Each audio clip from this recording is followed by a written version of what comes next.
For our 10-year wedding anniversary, my husband and I bought a Sprite Swift Caravan.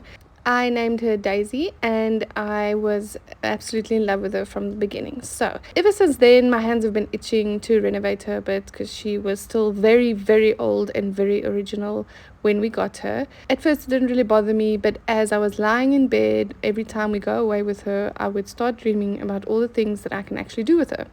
So with the December holidays coming up and we going to be staying in Daisy for a month, I decided that maybe it's time to just do the curtains.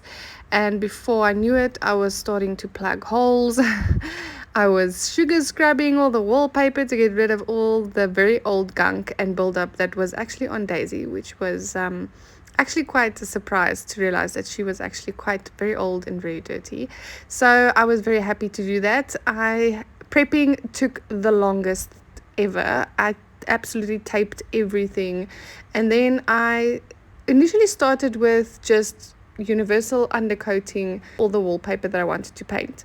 So that was, and as I was going along, trying to be very careful not to paint anything I didn't want to paint, and trying really hard for it to not end up like a craft project because I wanted to look really nice. My goal for this project was also not to actually really spend any money and just use paint and whatever supplies I had in the garage, which I had a lot of leftovers from our renovation.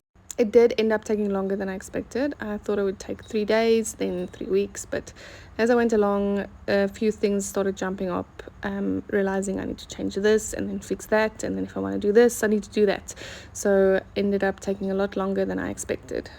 Initially, I only wanted to paint the wallpaper, but that turned into plugging all the holes, siliconing all the edges, and then I ended up painting the doors because they started to look ugly compared to the paint. So yes, so I'm very happy with where I am with it now and excited to share more.